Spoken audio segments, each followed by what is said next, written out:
Netflix currently has some absolutely stunning movies. In this video, we're going to talk about 20 movies from a wide range of genres. This list actually includes a couple of special presentations that are neither shows nor movies, some of the most incredible action movies currently on the platform. This list even has a documentary and a couple of really dazzling westerns. This episode is sponsored by Every Plate, but I'll tell you more about them later in the video. Right now, we're going with my number 20 pick, which is one of two movies directed by Guillermo del Toro on this list, Crimson Peak. Now, as a Guillermo del Toro fan, I'm actually not a big fan of this movie. Watching it as one of his movies, I was actually kind of disappointed back when this released, but it is still an absolutely stunning gothic horror movie. I do feel that the storytelling gets a little bit lost for a Guillermo del Toro movie, but if I can put that aside, this is just one of the most beautiful horror movies to have been released in the last decade, and it does have some really fantastic moments and performances, particularly the one from Jessica Chastain in this movie. I'm a big fan of hers, and I love what she did in this film. My next pick is an epic sci-fi action-adventure movie from South Korea that was actually a Netflix original released in 2023, Jung-E. This takes place in the 22nd century, and Earth is pretty much uninhabitable due to robot wars. It's something you've seen before, but the story you get with Jung-E is actually fairly small. This is about the development of this elite cyborg soldier, and there are just some stunning action sequences. I mean, yes, I know they're all animated, but for a Netflix original movie, this thing brings the heat. The themes here actually have a lot in common with Ghost in the Shell. Aesthetically, it feels fairly different, but I think fans of things like that will really get into Jung-E. My next pick is also a stunning Netflix original movie that was actually released in late 2022, and it's appropriate for the whole family, Slumberland. Now, I compared the last movie on this list to Japanese animation, and Slumberland is actually an adaptation of the Japanese animated movie from 1989, Little Nemo: Adventures in Slumberland, a movie I highly recommend and have loved since I was a kid. And Slumberland is actually a pretty cool live-action adaptation. Thematically, it feels fairly different, not just because you're following a girl, but they do focus a lot on the relationship with her father, which worked for me because it doesn't really feel like a remake of Little Nemo.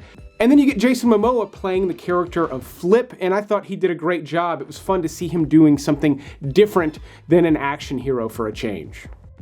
Now, my number 17 pick on this list is another one that sort of disappointed me, but only because it's based on one of my all-time favorite video games, Uncharted.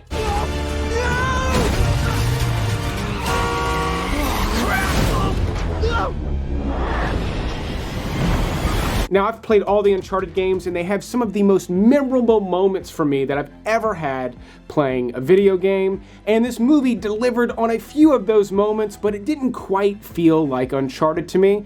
That said, though, it's Tom Holland, it's Mark Wahlberg, who I think is really underutilized in this movie. It's almost like he's not really trying. Another reason I was disappointed, but Tom Holland actually kind of saves this movie. While he didn't really feel like the Nathan Drake character to me, I do think he was fun to watch, and some of the acrobatic action that he gets into is also really fun to watch, and it's an especially beautiful action movie, even if I didn't think it really matched up to the games that well.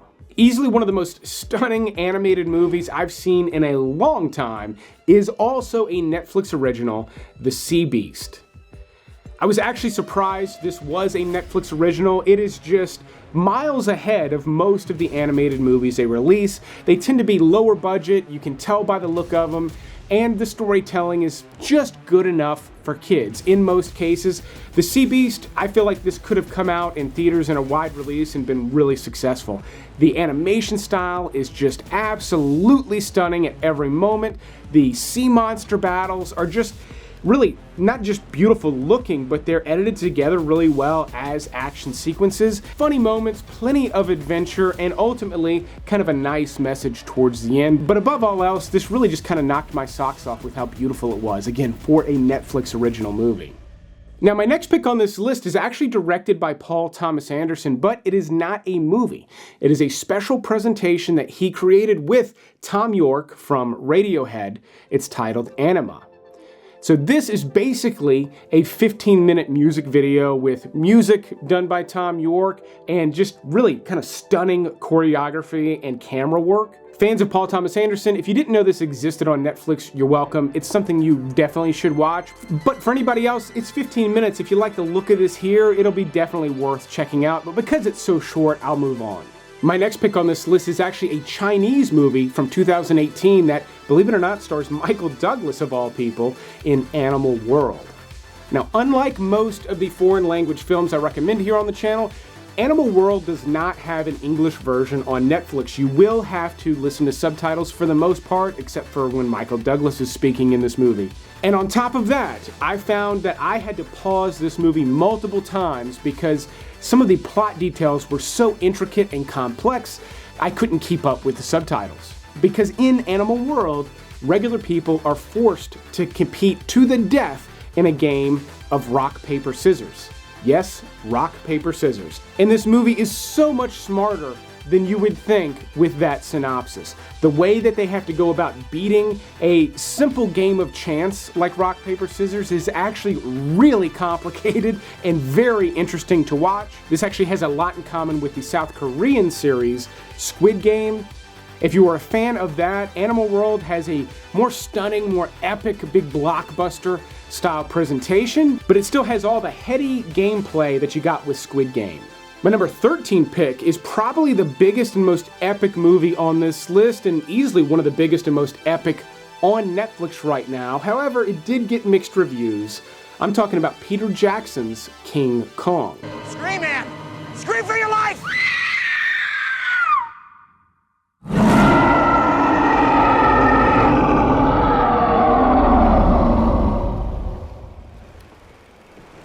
Now, I like most of this movie. I don't love the movie as a whole. I think it gets a little bit too long, and Peter Jackson kind of whiffed the ending by not really doing anything new or interesting with it, but this movie is still packed with some absolutely stunning visuals. It takes a little while for this one to get started too, but it is just a wild, fun action-adventure story that really never takes itself too seriously. And not only do all the shots of King Kong look great, but the T-Rex fight and all of the shenanigans they get into on the island I think are absolutely stunning. And then you get thrown back into 1920s New York and it's equally as beautiful. Guillermo del Toro makes the list again with his most recent film, which was also a family-friendly Netflix original movie, Pinocchio. I thought this was miles better than the Disney remake that came out just a few months prior. It's a new take on a classic without completely reinventing it, so it still feels like Pinocchio, it still explores a lot of the same themes, but it's got this absolutely beautiful stop-motion animation style from Del Toro. He really nailed doing one of these movies. I think aesthetically, this looks as good as any of the Tim Burton stop-motion animation movies. And it conveys the story of Pinocchio quite well. Again, much better than the Tom Hanks version, and that was in the hands of Disney. I mean, I don't know what's going on over there at Disney, but as much as people complain about Netflix, they allowed a brilliant filmmaker like Del Toro to do a great job with this movie, whereas Disney just blew it, in my opinion. Now, my number 11 pick is the only documentary on this list, and it has just got some stunning visuals that are all real, all in camera, and it's all mushrooms in fantastic fungi. It's amazing what we don't know about mushrooms. They really are a frontier of knowledge.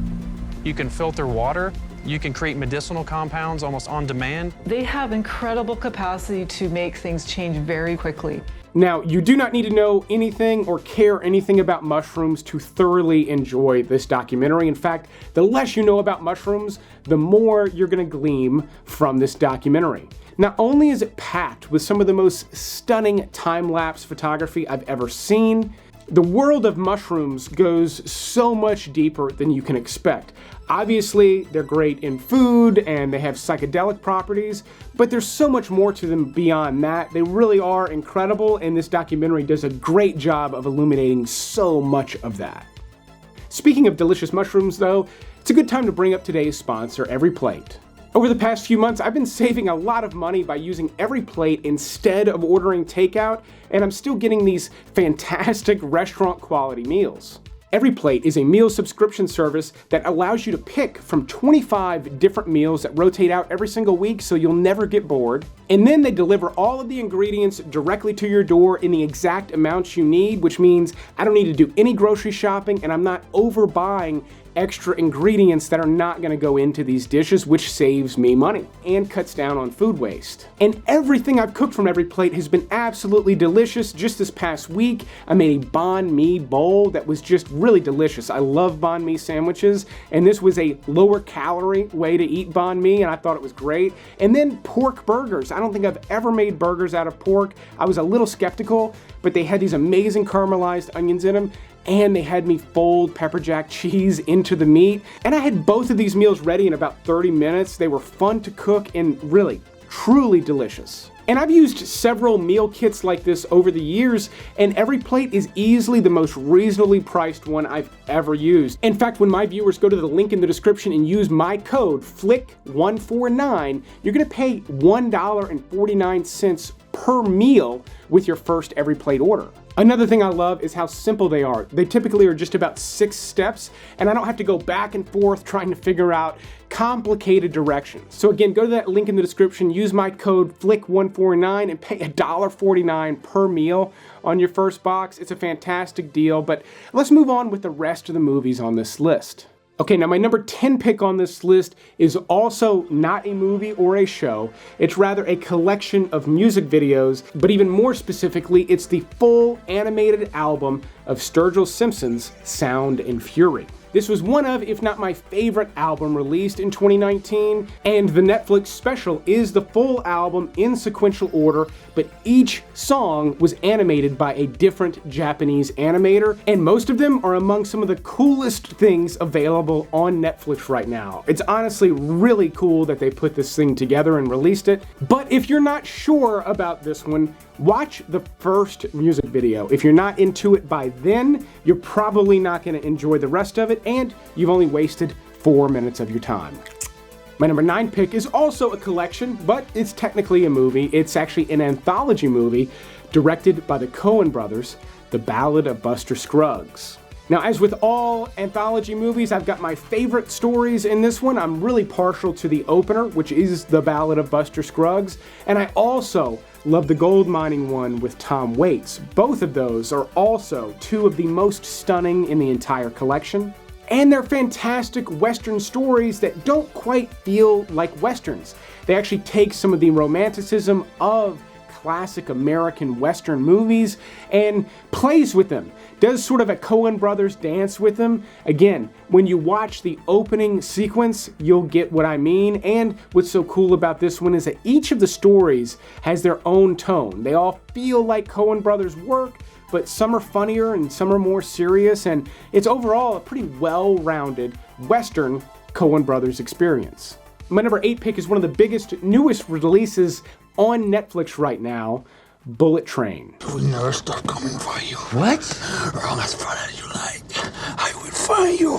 Why? I will ruin your life the way you ruin mine. Dude, I don't even know you! Now this one is a silly, stupid action movie. It goes to some deep places now and again, but for the most part, it stays pretty surface level and is just a fun time at the movies, and I think that's why Brad Pitt chose to do this one. If you don't know, he actually does not plan to do movies long in advance. He sort of jumps on them as they become available because he doesn't know what he's going to be into next.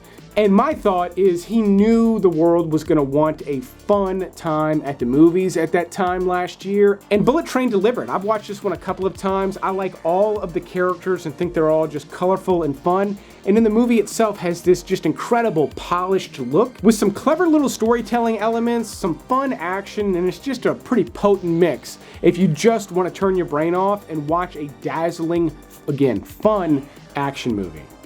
Another fun movie on this list is the last family-friendly one I've got for you, but it's also one of the most colorful and, again, sort of biggest budget Netflix originals ever released, The Mitchells vs. the Machines.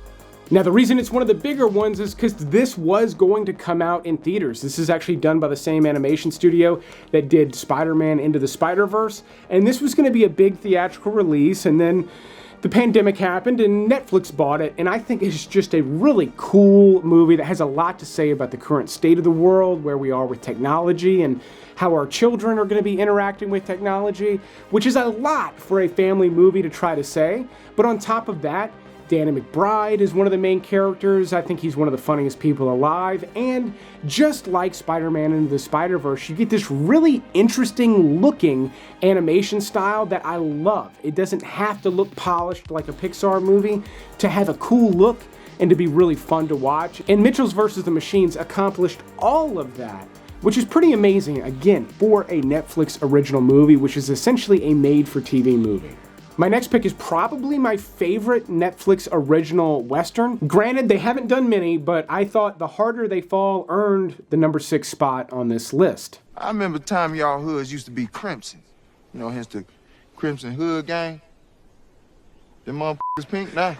And it is a colorful Western, no pun intended. It really is kind of a dazzling display. Now, it's not a traditional Western. In fact, the way the dialogue is written is all a little bit stagey. It feels a little bit like a stage play, which is kind of cool. I mean, their dialogue's more colorful, kind of like a Tarantino movie. But you get so many fantastic characters in this movie. Some of the small ancillary characters are great, and then some of the big ones, like Idris Elba's character, are not only really badass, but they've got some fantastic scenes in this movie. If this is one you passed on because, you know, it's a Netflix original Western, this is another one that I think could have come out in theaters and done really well. In fact, I'll even say it's got a decent soundtrack to it, but with a little bit more money behind it and a little bit more of a soundtrack, this would have been an absolutely killer movie if it had come out in theaters. My number 5 pick on this list is the last recommendation that is not a movie. It's also technically kind of an anthology. It's titled OATS Studios, and this is a collection of short films from director Neil Blomkamp, or rather, from his production company. If that name doesn't sound familiar, he's the creator of District 9, Elysium, and Chappie, and while none of these are complete stories, they're just ideas or the beginning of ideas. They're all absolutely visually stunning because that's really the point of them, is to show what his studio is capable of. But for short films, they put together some really badass concepts as well, and every single one of them feels very different, but still feels really uniquely Blomkamp. So if you've been a fan of any of his movies, check out OATS Studios. There's a good chance you're gonna like it more than his last couple of movies. Legendary director Sam Raimi from Evil Dead fame makes this list, but he makes it with the only Western he ever did, and far and away one of the most colorful, most dazzling Westerns ever made, The Quick and the Dead. I now declare the quick draw competition open. Anybody can challenge anybody. This is a movie I have loved for years, purely for its entertainment value. It's fun, it's lively, the characters are all fantastic, including a very young Leonardo DiCaprio. And in traditional Sam Raimi style, this movie just never forgets to be entertaining. It's also important to remind yourself this came out in 1995. Doesn't mean they didn't make cool, funky movies in 1995, but they didn't do a lot of the weird effects like being able to see bullet holes all the way through somebody at this time. It's something you see a lot more of now, but not when this was released, and the movie is packed with it. And the thing I love about the gore in The Quick and the Dead is even though some of it is very graphic, it's all done in good fun, so it's never really stomach-turning. It's just all done for entertainment value, and it all works. Now, longtime subscribers know I do not recommend musicals often on this channel, but believe it or not, my number 3 pick is going to go to one of the greatest musicals I've seen maybe in my entire life, La La Land. Now, the reason I think this is one of the greatest is just because of the way it was directed and the storytelling. I think it's just top-notch. Not only that, but the musical numbers aren't really traditional. They feel a little bit traditional, but they're also kind of bombastic and wild and even more colorful than I think musicals used to be, which is really saying something. On top of that, I thought the story was really poignant and interesting.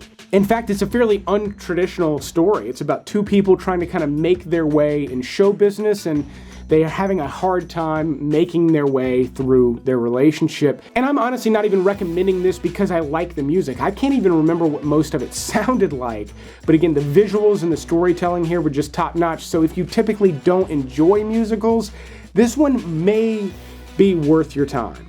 Now, my number 2 pick on this list is one I've recommended several times, but it has worked its way closer and closer to the number 1 spot every single time I've recommended it. It's from India, and it's titled RRR. Now, this is easily the biggest movie ever released from India. Now, they may have made bigger movies in India, not many, but this is the biggest global release. In fact, this was nominated for multiple Academy Awards this past year. And to me, it's not really the Academy Award type of movie. To me, this is just a wild, over-the-top action movie with some silly stuff in it that I absolutely loved. Meaning, you're gonna have to suspend a lot of disbelief, but every time this movie does something that's over the top and unrealistic, they do it in exchange for showing you something absolutely dazzling that you've never seen before, and I think it's a fair trade. I would much rather watch wild, over-the-top, crazy stuff that could never happen if it's done in a really artistic, beautiful, again, just stunning and entertaining way, and RRR does that. This is an epic, long movie packed with just some, again, wild action sequences. I think some of the scenes of dialogue come across as a little bit dopey for American audiences, but not in a way that ruins the movie at all. If anything, those scenes make the movie a little bit endearing. But if you just want to see some wild action sequences that are not too graphic, I mean, they're violent. It's a lot of violence in this movie, but it's a little softer than a lot of the really violent movies I recommend here on this channel, in a good way. And then my number 1 pick on this list is Christopher Nolan's Inception, just for the fact that I couldn't think of anything that had more stunning visuals in it. This is a movie packed with some special effects that have yet to be topped. I mean, it was released almost 13 years ago, and it still holds up as having some of the most breathtaking moments I've ever seen in a movie theater ever. Particularly this shot right here. I mean, it knocked the wind out of me the first couple of times I saw this movie. But that is the list. Thanks again to Every Plate for sponsoring another video. Go check out their link in the description. But I will keep making these videos as long as you keep watching them. Thanks for checking out this Netflix episode, and you will see me on the next one.